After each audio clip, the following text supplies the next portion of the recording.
The area is situated, as I said in the previous video, if I can edit it for continuity. This is an area which is,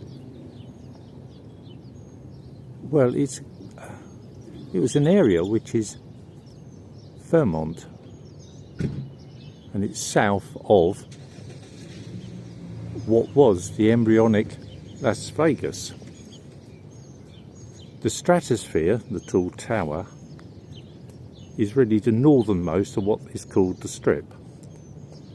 At the end of it is the, at the very southern point of it, using a compass, is the airport, and the long strip that goes to Fremont. And this is east of the main Las Vegas Boulevard, and therefore reference, if we could stand on the rooftop, we'd be able to look south and see the development. But these bungalows are iconic of that period of time.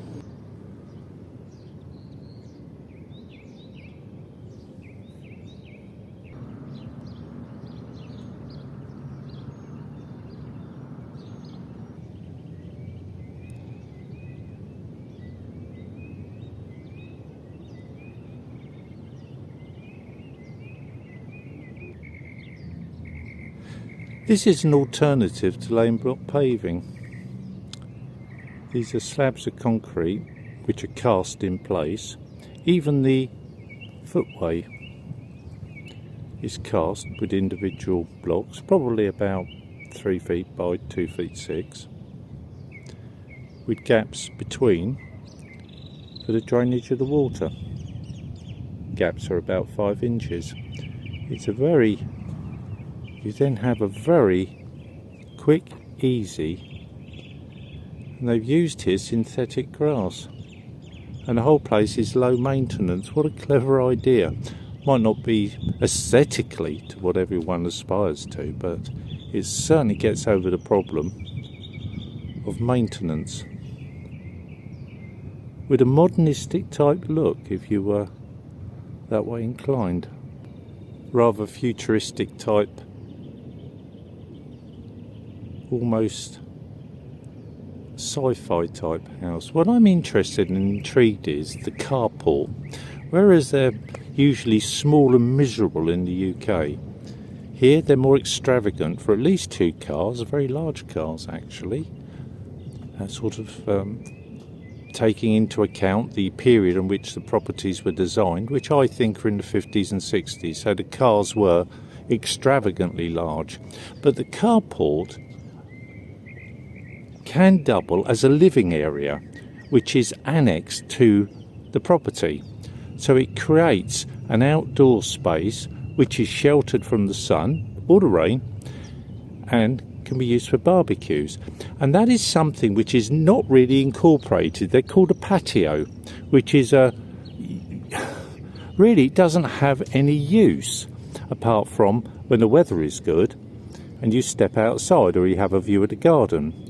But this is a truly double-purposed building, very low cost, offers weather protection and more virtually year-round use. I think that's probably a better addition to a property than a patio.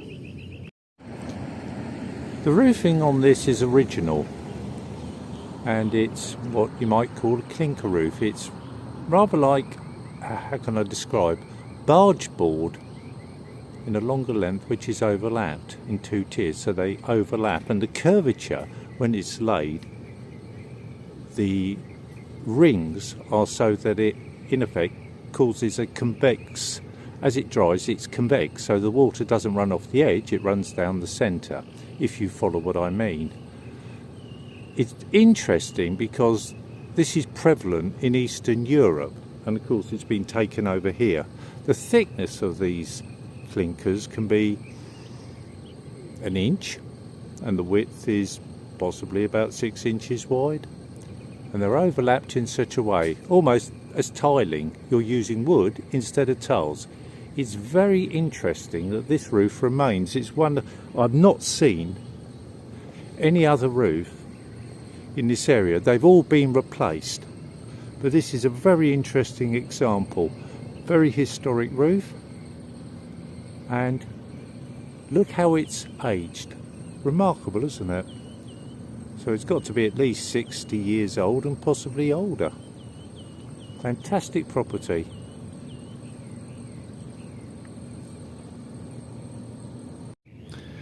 And this is a different interpretation of a concrete pathway with drainage gullies between. This is very low maintenance, cost effective. It's nice if you can have cactus so you don't have shedded leaves and foliage, but it is very practical. The use of concrete, cast concrete, it just seems to make sense.